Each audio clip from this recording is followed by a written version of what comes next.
mwanya Imana yaduhaye neza. Abantu benshi muracyari batoya muri urubyiruko. Abantu benshi bayobeye kuri za social media. Za Instagram, za Facebook, za YouTube, za TikTok. Il y en a plein, c'est beaucoup. Ese ni influence abajene b'abakristo bakagombye kugira mu kwamamaza Kristo bakoresheje imbuga nkoranyambaga, kuko byibuze abana nka 98% bafite amatelefone baryama bamaze kureba ku izo mbuga nkoranyambaga zose n'izindi navuze, kandi bareba ibintu bibangiriza umutwe bidafite umumaro. Ese ni influence urubyiruko rukijijwe rwakagombye kugira ngo narwo rwamamaze bibe umuyoboro mwiza wo gutambuka inkuru nziza ya Yesu.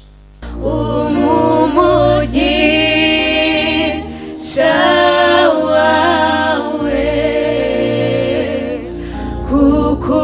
kukutanga nta mubabaro wamo, unkomereze unkomereze amaboko kuko nshobozwa nawe umpa imbaraga. Umugisha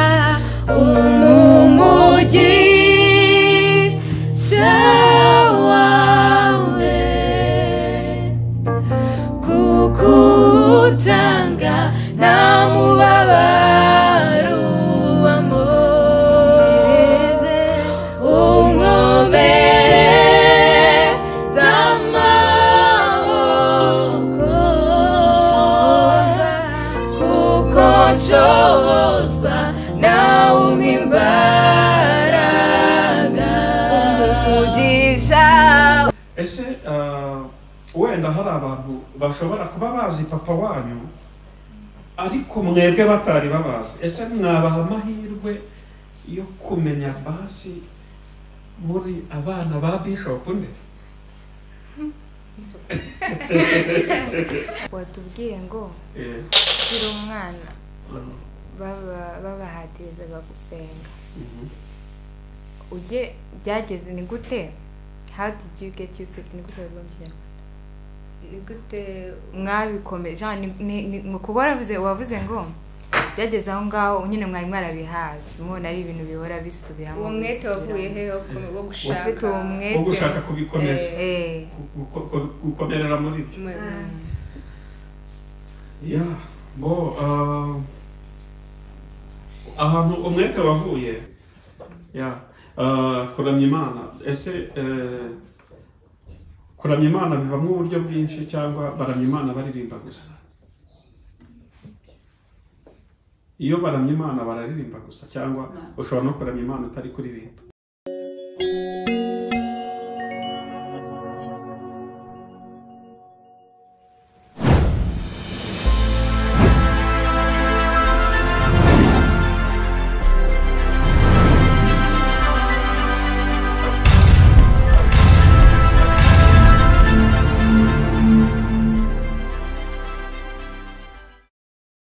Twongeye kubaha ikaze inshuti bakundwa bakunda gukurikira ibiganiro byacu binyura kuri channel ya Evangeliser Monde TV. Shalom. Uyu munsi twabateguriye igitaramo, twabateguriye dufite abatumirwa navuga ko badasanzwe nkuko muri kubireba imbere ya ekra zanyu. Dufite abana b'abakobwa, urubyiruko rwisobanukiwe, bakaba hari ababa mu Bufaransa, mu Bubiligi. Aka kanya rero tukaba twagize umugisha wo kubana nabo. Nimukurikirana iki kiganiro tugiye kugirana muri buze gukuramo ibintu byiza bishobora gufasha ubuzima bwanyu, ubuzima bw'umwuka, ndetse kandi mukanamenya ko muri iyi si burya hakiriho urubyiruko rwiyangaje cyangwa se rwafashe icyemezo cyo kugendana n'Imana, nk'uko ijambo ry'Imana nyine rivuga ngo toza umwana wawe akiri muto inzira azanyuramo ngo azarinda asaza atarayiva. Ngewe mugiye kubana muri iki kiganiro kuri mikoro ni Harerimana Felix. karibu tubahaye ikaze kuri Evangeliser Le Monde.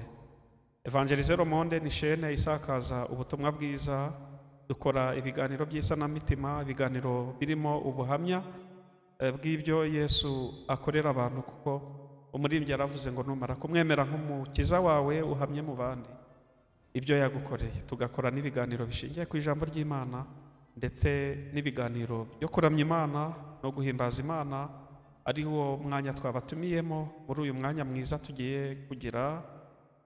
Turi buze kumenya byinshi kuri mwebwe. Rero nk'uko nyine nari maze kubibabwira, twagiraga ngo tusabe aba batumirwa bacu mbere yo kugira ngo dukomeze iki kiganiro, babanze batwibwire kugira ngo abakurikiye ibiganiro binyura kuri Evangeliser Le Monde bamenye ngo ese ni bande tugiye kubana muri iki kiganiro.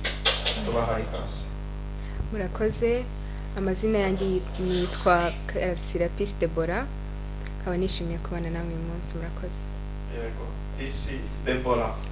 Yes, turakwishimiye cyane. Murakoze cyane. Imana iguhe umugisha ku kwitabira ubutumire. Reka twumve nta mugenzi wawe hariya nawe. Yesu ashimwe cyane. Nitwa Karasira Keza Divine, nanjye nkaba nishimiye kubana nawe. Yego. Nawe turakwishimiye cyane. Njyewe ni Lilian Birinda Bigwi, nishimiye kubana nawe. Namwe.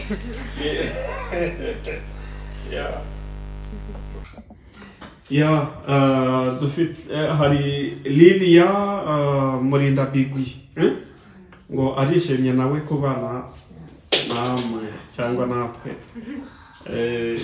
Ikinyarwanda cyawe ndumva ari kagufi. Yego.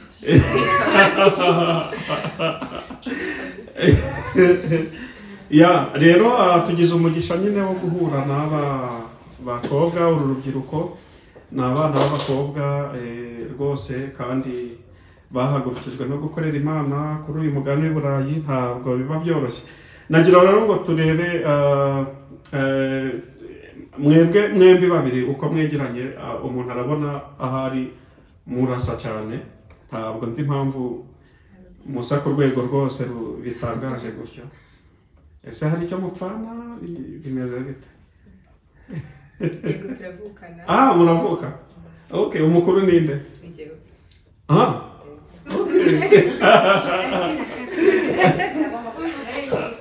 Okay.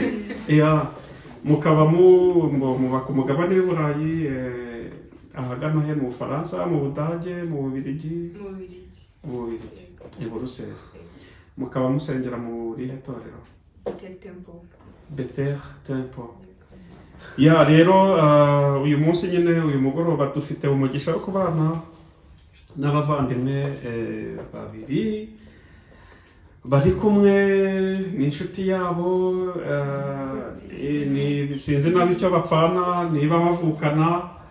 Mbese urabona ko nyine ari abantu bafite ibyo bahuriyeho, ari haba mu murimo w'Imana, haba no mu maraso mu buzima busanzwe.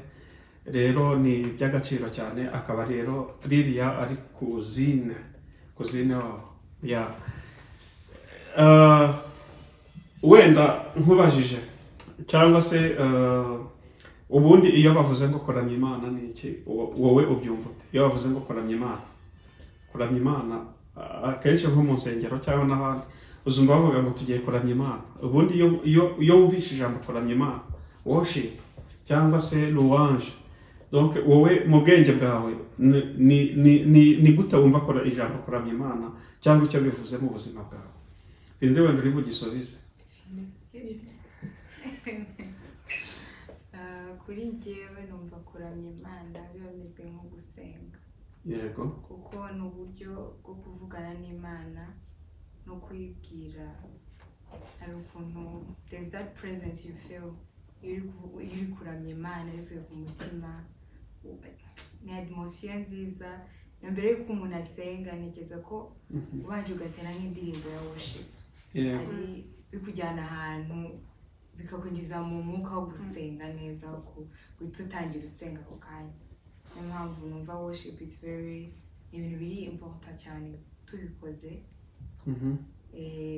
tubikora nk'amasengesho mfite njye niko mbyumva ni nko gusenga. kuramya Imana we ni ugusenga. Hari undi ufite ukabyumva? Louange, c'est pas louange. Kyrie. C'est de louer le Seigneur, de l'adorer, de lui montrer notre amour qu'on lui donne envers lui. Okay. Yeah. Kuramya Imana. Ese kuramya Imana bivamo uburyo bwinshi cyangwa baramya Imana baririmba gusa? Iyo baramya Imana bararirimba gusa cyangwa ushobora no kuramya Imana utari kuririmba? Mu buzima ubaho bwa buri munsi ntabwo ari ngombwa ko uririmba kugira ngo uramye Donc Imana. tugomba kuba mu buzima bwo kuramya Imana. Kubera ko icyo gihe ubwo ni ukuvuga ko abantu batazi kuririmba bataba baramye, bataba baramya Imana. Ahubwo ushobora kumenya kuririmba utari umuramyi. Ndabeshya? Ushobora kumenya kuririmba ariko utari umuramyi. Cyo kuri ufite ijwi ry'igitangaza nyine ryarindi kabisa uririmba abantu bose bakemera ariko utari umuramyi. Kwa umuririmbyi n'umuramyi baratandukana. Aka kanya rero mu buryo bwinshi bwo kuramya Imana harimo uburyo nyine nk'uko mubivuze ko ari ugusenga, gutekereza ku Mana, ku mirimo y'Imana. Niyo mpamvu byakagombye kuba à l'intérieur plus que biba extérieur. Noneho rero mu buryo bwinshi bwo kuramya Imana harimo noneho no kuramya Imana uririmba. Sibyo? Ubwo buryo rero nibwo mwebwe mwahisemo gukoresha. Kuramya Imana muririmba. Wow, rega ko ari byiza. Bakunzi rero nshuti ba Evangelize Le Monde, nk'uko nyine tubakiriye bakaba bagiye kuturirimbira mu mwanya kandi tukaza no kugirana nabo ikiganiro cyiza cyane kigendanye nyine n'ibikorwa turimo mu uyu mugoroba.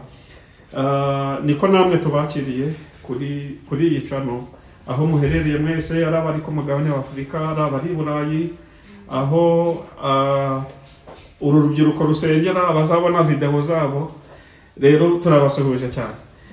Ikindi dusuhuje abakunda kudukurikira bari ku mugabane wa Amerika, muri Australia, muri Canada, aho dufite inshuti nyinshi zikunda kutwereka ko turi kumwe. Shalom.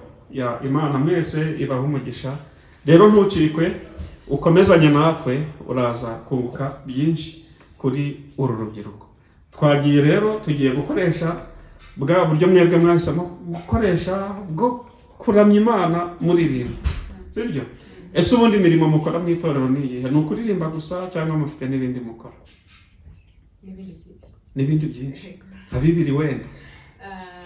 Nkora muri protocol njyewe. No muri akeye. Wow. N'isuku mu rusengero byose. Wow. Muri abanyempano kabisa. Imana ibahe umugisha. Nababwiye ngo mwarisobanukiwe.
icyo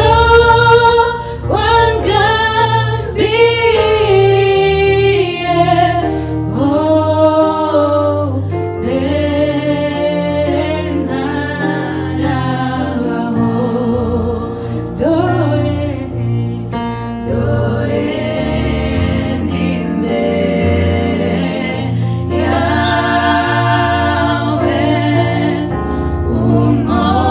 unkoreshe ibyo ushaka, ibyo wangambiriye, oh, mbere ntarabaho, icyo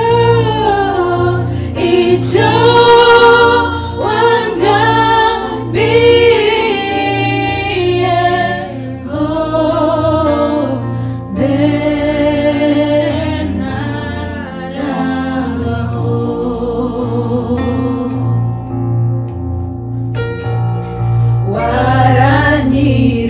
Waranyiremeye,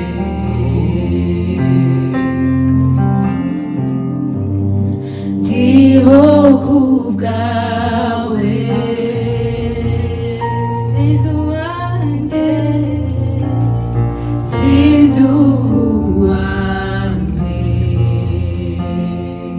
ngo nigenge, ngo nigenge, waranyiremeye, waranyiremeye, ndiho kubwawe, ndiho kubwawe, sindi uwanjye,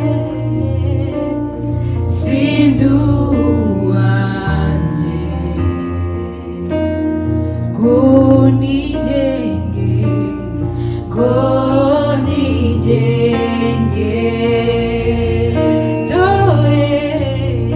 dore ndi imbere yawe, unkoreshe ibyo ushaka, icyo wangambiriye, oh, mbere ntarabaho, icyo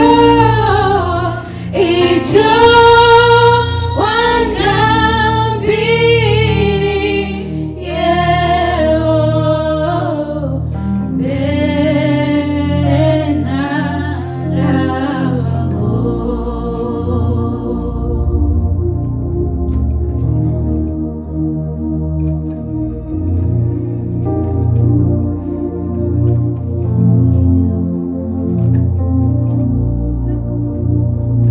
Gusenga kwanjye kukugereho,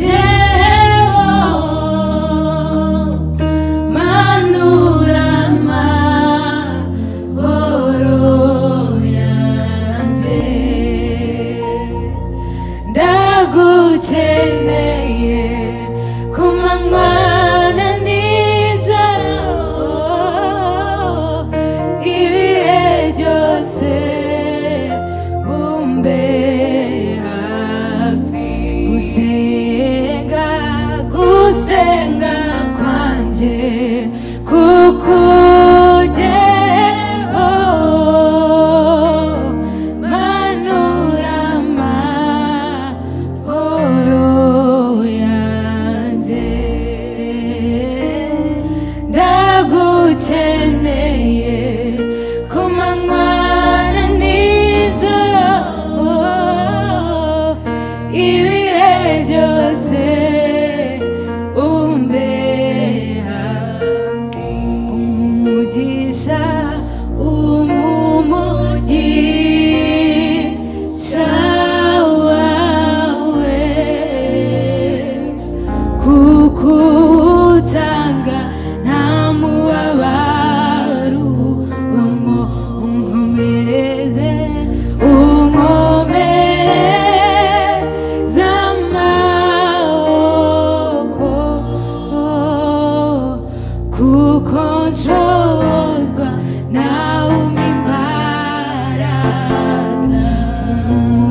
umugisha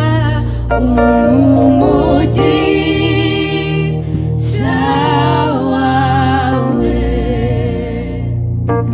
kuko utanga nta mubabaro ubamo unkomereze unkomereze amaboko uko nshozwa nawe umpa imbaraga umugisha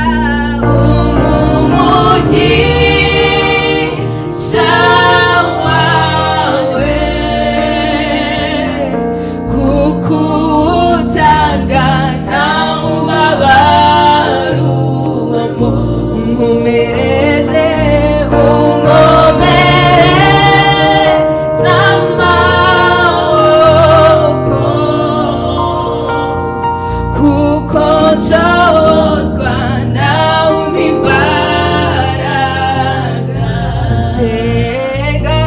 gusenga kwanjye kukugereho manura amahoro yanjye ndagukeneye ku manywa na nijoro ibihe byose umbe hafi gusenga kwanjye kukugereho manura amahoro yanjye ndagukeneye ku manywa na nijoro ibihe byose umbe hafi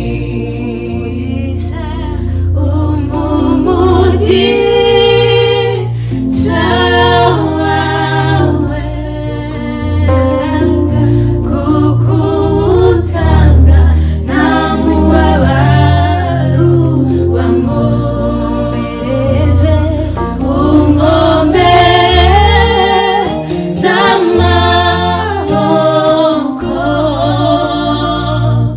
kuko nshozwa nawe umpa imbaraga.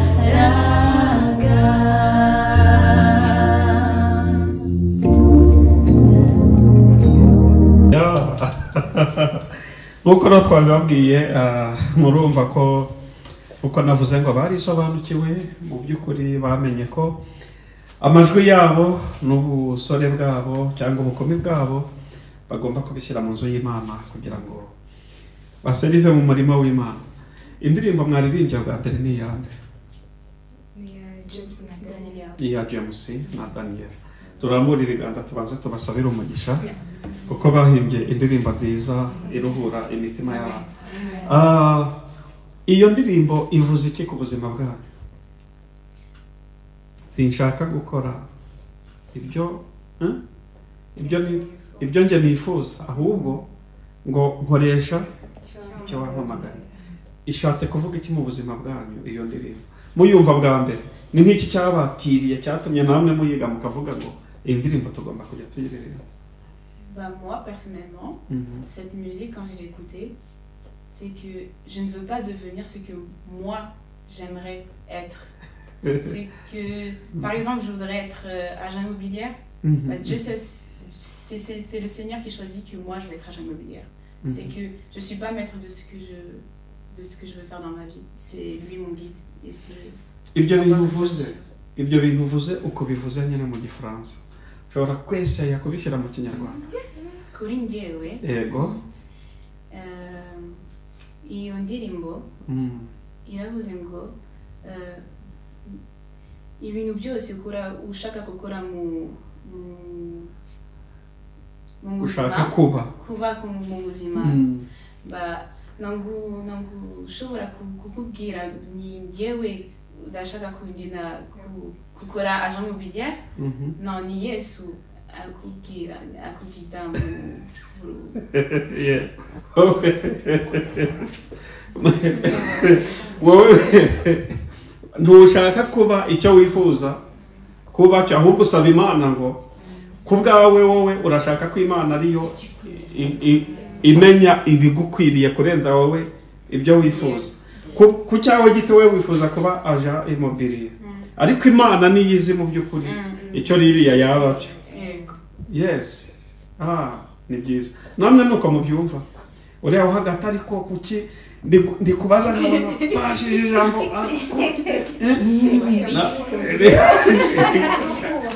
turagushaka nawe ko utobora ukavuga ni iki cyakwatiriye kumva waririmbiye indirimbo. Ni ivuze iki mu buzima bwawe bwo kuramya?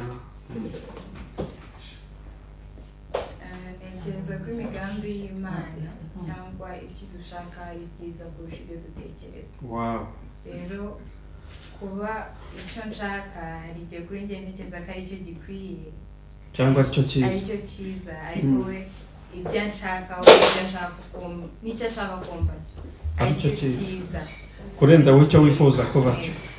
Niyo mpamvu mwahisemo ngo Mana njyewe sinshaka kuba icyo nifuza, ahubwo wowe nkoresha icyo wagize ute, icyo wampamagara. Ni impamvu ki mwahisemo, murabona muri abakobwa bakiri batoya, abajene kandi beza, urumva you are so beautiful. Nako mpongere. Donc hari abandi bana benshi cyane b'abakobwa hano hanze, urubyiruko rwinshi ruprofita ahubwo uko ruri rukabikoresha rwiyangiza, rwicira kariyeri, rwishora mu biyobyabwenge, rwishora mu ngeso z'ubusambanyi n'ibindi. Ariko mwebwe Imana bagiriye neza. Ese ni iki cyabashoboje kumenya Imana mukiri batoya?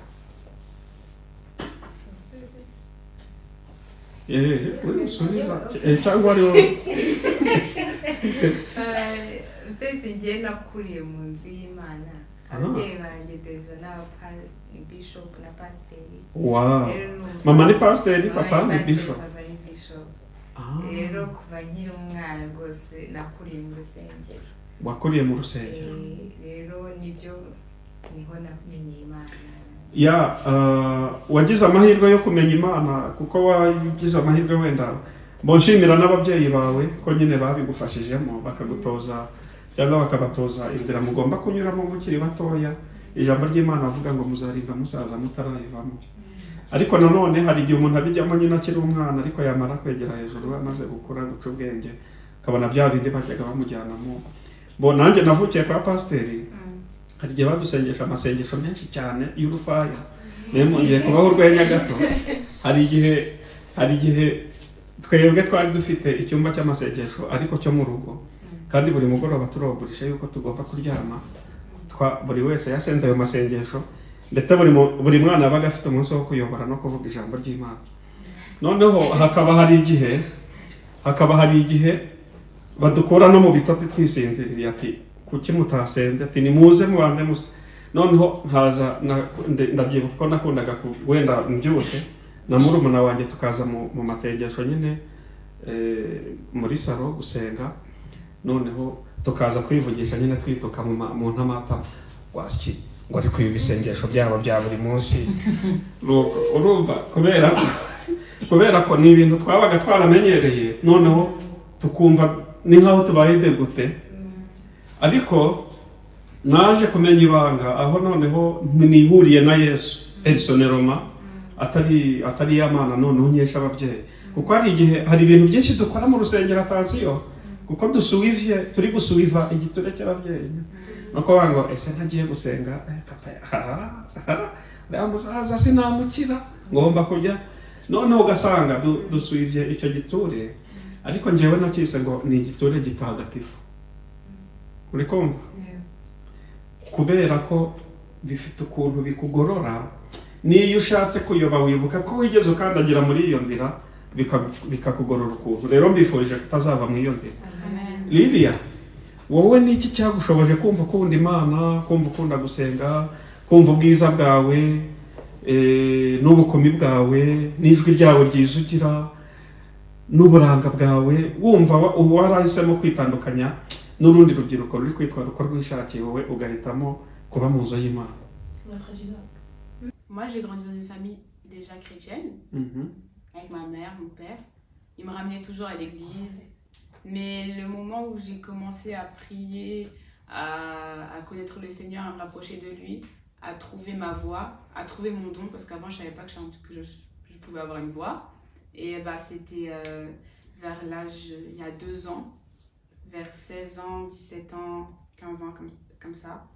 Et c'est à partir de ce moment-là, à l'église ADPER de Strasbourg, la cellule de prière, qui m'ont intégré dans la chorale, où j'ai appris à chanter avec d'autres personnes. Yes, Imana ibaha umugisha cyane. Urumva ko rero nyine mwarangije kwisobanukirwa. Wenda ikibazo kindi nababaza tugenda twegera no ku musozo w'ikiganiro cyacu mu turirimbira indirimbo ya nyuma yo gusoza.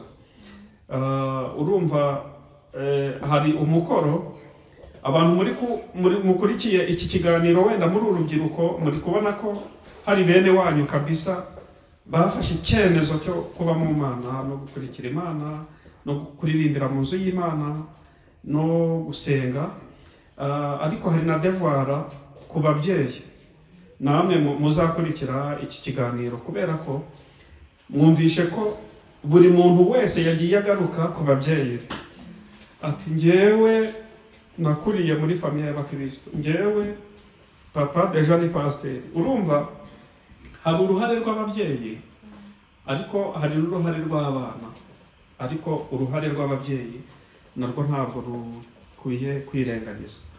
Ese wenda hari abantu bashobora kuba bazi papa wanyu ariko mwebwe batari babazi, ese mwabaha amahirwe yo kumenya basi muri abana ba Bishop nde?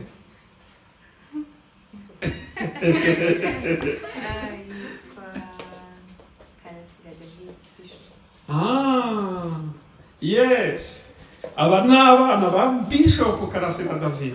Karasira David twakoranye umurimo w'Imana cyane mu Rwanda, ni yubahwe rwose, yabaye mu murimo w'Imana. Yo ozi papa wanyu mbabwira ikintu gikomeye cyane yakoze. Njyewe personnellement nakundaga uburyo yigishaga n'inyigisho ze, ku buryo ahantu yajyaga ajya kwigisha namenyaga ko azahajya, ngatega nkanazinduka ngafata iya mbere, ngatega hakiri mu gitondo cya kare kugira hatagira ntabwo umwanya w'imbere, kuko nakundaga inyigisho ze cyane n'ubuhamya bw'ukuntu Imana yamuhaye agakiza. Yamuhaye agakiza, ari umuntu w'umunyamugi, w'umunyamugi byaseriye pe, umunyamugi kabisa kwitara hari Nyamirambo. Imana imuha agakiza, ivunja bya bindi by'ubunyamugi bwose bimumara mu bundi mutereka mu ijambo ry'Imana kugira ngo atangira kubwiriza ubutumwa bwiza. Rero papa wanyu yatwereye imbuto, yaduhaye ijambo ry'Imana, natwe twamwigiyeho byinshi bitumye natwe nyine aka kajisho dufite ni ukubera ijambo ry'Imana twagiye twumva n'abakozi b'Imana. None rero namwe muje namwe muhagurutse muri abaririmbyi, kandi buriya nuko mbona nta ufite Bibiliya buriya wasanga hari n'uwakurikije impano wenda bari kutubwiriza, ariko ntacyo, ibyo bizaba mu kindi kiganiro cya kabiri, mu yindi opportunité, mu yindi occasion tuzagira. Gusa tubaye tubashimiye ko mwitabiriye nyine ubutumire bwa Evangeliser Le Monde. Ngiye kubaza ikibazo cya nyuma, ariko ndashaka kubaha umwanya. Twebwe turi abakozi ba Evangeliser Le Monde, nk'uko nabivuze ni chaîne ikorera i Burayi no muri Afurika n'ahandi, ndetse dushaka kuzafungura amashami mu minsi iri imbere, kuko nyine nk'uko izina ryacu riri ni ukubwiriza ubutumwa ku isi yose. Ni iki mwambaza? Namwe nimumbaze, mwumbaze ikibazo mwumva mushaka kumbaza. Watubwiye ngo uri umwana babahatirizaga gusenga, ujye byageze ni gute? How did you get used to it? Ni gute wabibonye? Gute mwabikomeje? Ni kuba wavuze ngo byageze aho ngaho nyine mwari mwarabihazi mubona ari ibintu bihora bisubiramo uwo mwete wavuye he wo gushaka ufite uwo mwete wo gushaka kubikomeza gukomerera muri byo ya bo ahantu umwete wavuye nk'uko nababwiye ubundi abana b'abapasiteri nuko wenda atari cyo kiganiro twateguye ariko tujya tugira ikiganiro cy'umwihariko cy'abana b'abapasiteri ubutaha ntigitegura nzabatumira ariko abana b'abapasiteri twaje kumenya ko bagira impano ebyiri iyo ugize umwaka uhushana n'imwe abana b'abapasiteri bagira imana ya papa wabo cyangwa ababyeyi babo ariko atari imana we yabo noneho hari igihe hari imyaka umuntu aba arimo ukigendera munsi y'ukuboko kw'ababyeyi bawe bakikugenga nyine bakikubwira ngo okay uyu munsi urambara utya akaba ariko wambara kubera nyine arategetse n'umubyeyi ugomba kumwumvira uyu munsi urajya gusenga kandi iteraniro riratangira saa 3 nta kwitwaza ngo urasinziriye wananiwe saa 9 ugomba kuba ubyutse ukitegura tukajya gusenga ugasubiva icyo gihe uri gusubiva ariko iyo hari imyaka none ugeramo ukihurira na Yesu nya Yesu wawe atari wa undi gusa wabwirijwe na papa wawe uko hari igihe kigera Yesu we mugahura noneho aho papa wawe atari none igituma rero umuntu abikomereramo n'iki icyambere hari rya jambo rivuga ngo Imana yabwiye Salomo mubwira ngo mwana wanjye bimenye Imana ya so ngo bariyo uzakorera none ariko kumenya Imana ya papa wawe gusa ko yakoreraga Imana ibyo ntibihagije utarihurira na Yesu ngo aguhe umwuka wera agufashe kubikomereramo bya bindi byose wumvisha ari byo wumvishanya ababyeyi bawe ari byo wumvisha mu nzu y'Imana hari igihe kigera ugahura na Yesu ukamwe noneho mukihurira akakwihera agakiza ka originali atari ka kandi wakuye ku babyeyi gusa niyo mpamvu rero hari igihe nyine umuntu abamo ari umwana uvuka aho mu bakristo kwa pasiteri ariko yamara gukura ukabona niwe muntu ubaye mubi kurenza abandi bantu bose bigeze babaye abyaha akajyamo kubera nta icyo biba bitanze ikimenyetso ko yasubivaga igiture cy'ababyeyi atasubivaga Imana ariko iyo ugize amahirwe wihurira na Yesu akakwihera kagakiza noneho ka original ngero niko Yesu yampaye bituma n'umunsi nge nahuye na Yesu ndabizi atari bya bintu byo kuvuga ngo nuko navutse kwa pasiteri gusa ngewe ndabizi noneho numva fashe icyemezo cyo kuba umukristo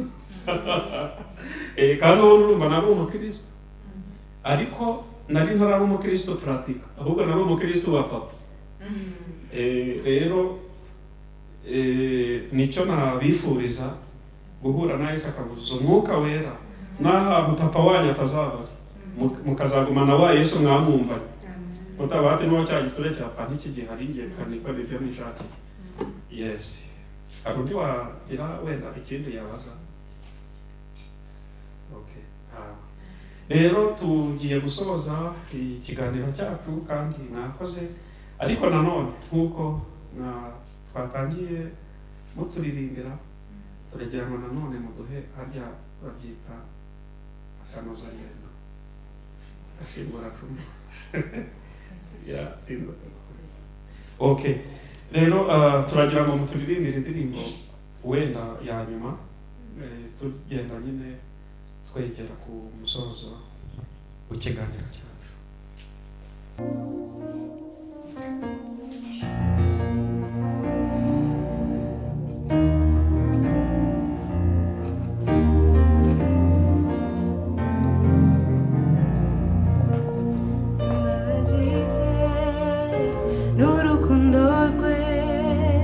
nibyo bituma tudashiraho nzategereza nizeye w'icyo yavuze kizasohora azi imbabazi ze n'urukundo rwe nibyo bituma tudashiraho nzategereza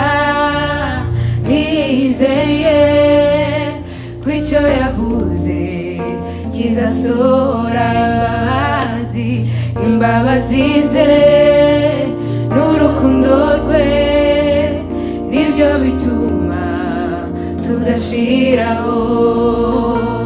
Nzategereza nizeye ko icyo yavuze kizasohora. Kuko imigambi yawe kuri njye ari myiza. Kuko imigambi yawe kuri njye ari myiza. Nzakomeza nzakomeza nkwizere kuko utayobya. Nzakomeza nkwizere kuko utabeshya. Nzakomeza nkwizere kuko utayobya. Nzakomeza nkwizere kuko utabeshya. Kuko imigambi yawe kuri njye ari myiza. Kuko imigambi yawe kuri njye ari myiza. Nzakomeza nkwizere kuko utayobya. Nzakomeza nkwizere kuko utabeshya. Nzakomeza nkwizere kuko utayobya. Nzakomeza nkwizere kuko utabeshya. Kuko imigambi yawe kuri njye ari myiza. Kuko imigambi yawe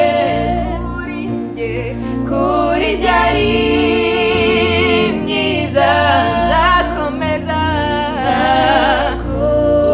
Nzakomeza nkwizere kuko utayobya. Nzakomeza nkwizere kuko utabeshya.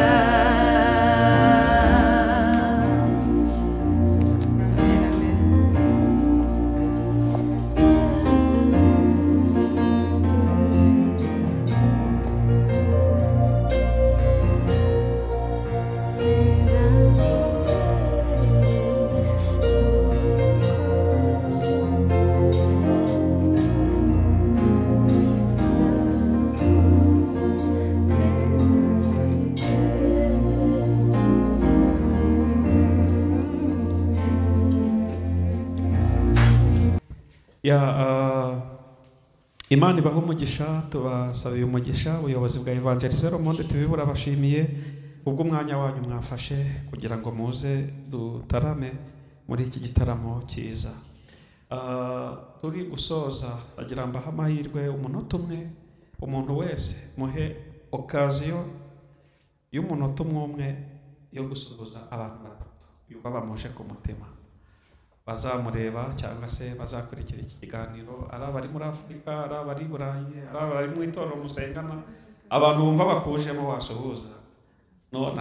noneho tugasoza.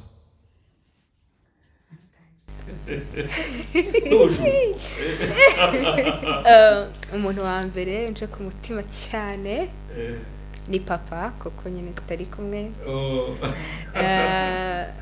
na musaza wanjye Prince n'undi wa nyuma Kabebe ni tantine wacu yatureze yego nabo kumva bose abavuze nanjye ndumva Kabebe yanje mu mutwe Kabebe Madudu ni anti wacu na Serinde Mariana Ashize da na Mariana bara Okay. Tonton Karasira.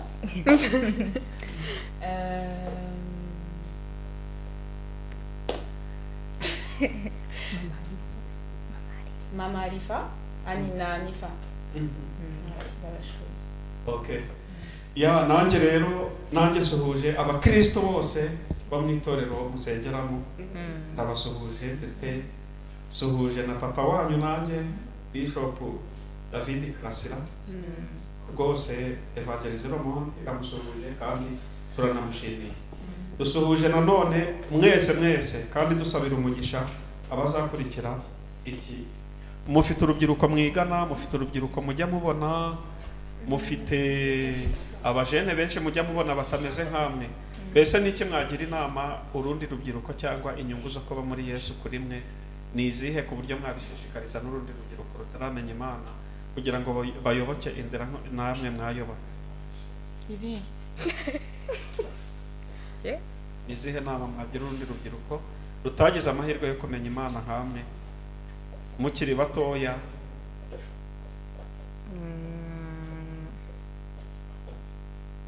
ni ukujya mu rusengero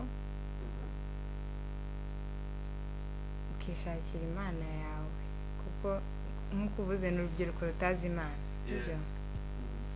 rukagenda rushaka Imana kuko hari nk'ubungubu hari amadepresiyo yateye abantu bari kwiyahura nta mahoro kandi byose barabifite nta kintu babuze rwose gusa ariko nta mahoro yo mu mutima badafite kubera ko badafite utanga amahoro kandi n'uwo nyine uwo musanga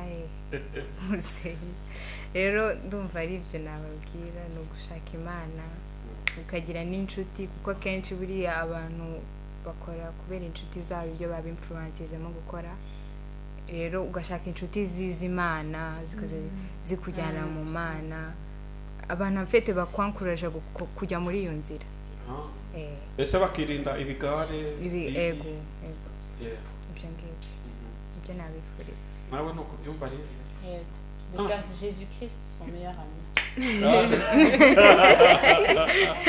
Yesu ni inshuti nziza amen asenera aha nawe nuko byumva kandi hari ibibazo byinshi mu buzima wakwirinda ukurikiye Imana hari niko mama akunda kutubwira cyane ngo twagiriwe ubuntu bwo kumenya Imana turi bato kuko hari abantu bamenya Imana bafite nk'imyaka 50 gutyo nta buryo bafite bwo kwiririmbira cyangwa gusimbuka cyangwa kuyikorera cyangwa kujya mu bihugu babwira abantu bose ko bazi Imana kandi twebwe turi abajene dufite uburyo bwose bwo kwamamaza rero no gukoresha ubwo bw'Imana yaduhaye n'uyu mwuka duhumeka kuko ntago twamenye igihe dusigaranye rero no gukoresha umwanya Imana yaduhaye neza abantu benshi muracyari batoya muri urubyiruko abantu benshi bayobeye kuri za social media za Instagram za Facebook za YouTube za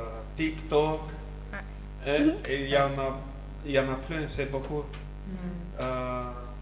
ese ni influence abajene b'abakristo bakagombye kugira mu kwamamaza Kristo bakoresheje imbuga nkoranyambaga kuko byibuze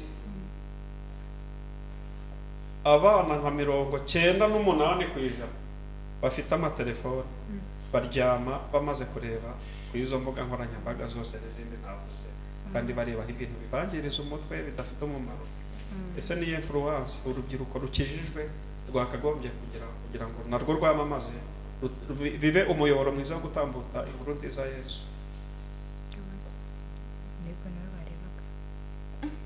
uwagisubiza ari we wese cyane nkawe.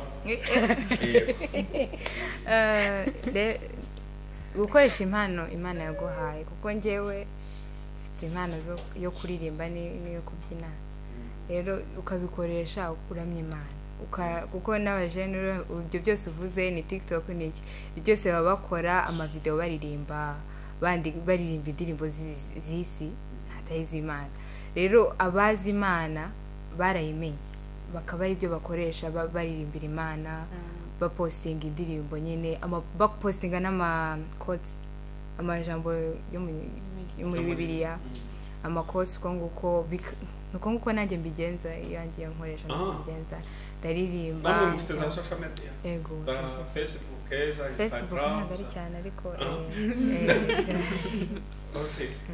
Noneho ikindi nyine donc ubundi imbuga nkoranyambaga uko uzijyaho ibyo ukora n'abagusubiza baba bari muri icyo cyiciro. Ni ukuvuga ngo niba ushyizeho gospel uzabona donc chaîne yose ya gospel, abo bantu bari muri iyo kariyeri nyine nibo bazagukurikira. Niyo mpamvu iyo ushobora koreka isi ukoresheje social media, ariko nanone ushobora gukiza imitima y'abantu benshi ukoresheje social media. Ese ubundi muriga murakora mu Bubiligi, mukora iki, mu Bufaransa mukora iki? Muri abanyeshuri? Twebwe turi abanyeshuri. Muri abanyeshuri? nawe ni umunyeshuri muri university secondary? turi mu mwaka wa nyuma wa nyuma ubwo ni lycée? Okay. Ya tubifurije kuziga rero mukagera kure, mukaminuza, mukazavamo abenjeniyeri isi ikeneye, abadogiteri, abamedisiye, abantu mbese isi izakeneye. Sibyo? Nicyo tubifurije, kandi ibintu byose ni vision. Ariko mwahisemo neza kubera ko nyine mwubashye Imana, buriya muri mu murongo mwiza wo gutegura future yacu. Avenir ni aha ngaha iri, kuko igihe urimo none kiguperimeta gutegura icy'ejo hazaza, kandi ibyo wangije uyu munsi hari igihe biba irreparable ejo hazaza. Nabyumva. Rero niyo mpamvu iyo ugize amahirwe yo guhitamo ukiri mutoya bibasha kukugira umumaro. Mwakoze cyane. Urumva ko nta batumiye kwigisha gusa, ahubwo namwe mwungukiye byinshi muri iki kiganiro. Rero Imana ibaha umugisha, reka tubabohore, kandi mwatwijeje ko nitwongera kubatumira tuzababona n'ubundi. Ubwo rero karibu kuri Evangeliste Le Monde, kandi saba mwebwe mwese muzakurikira iki kiganiro. Dushimira cyane, bidukora ku mutima abantu mwese mwamaze gukora subscribe cyangwa se kwiyabonesha, kugira ngo uko dushyizeho ikiganiro nyine mujye muba abambere mu kubona ibiganiro byacu. Niba nawe utarayikora akaba aribwo bwa mbere ugiye kuri Evangeliste Le Monde, aribwo bwa mbere nyaboneka kanda aho handitse subscribe, kande n'akazogera notification, kugira ngo uko dushyizeho video ujye uhita uyibona. Kandi iyo urayikinze n'ubundi cyangwa ugakanda like na comment, byaba ngombwa ukanaparitaja iyo video kuri za social media zose navugaga, uba uteye inkunga cyangwa se uba umufatanyabikorwa mwiza wa Evangeliste Le Monde, cyangwa ukaba umufatanyabikorwa mwiza w'ijambo ry'Imana. Imana rero mwese ibahe umugisha. Shalom.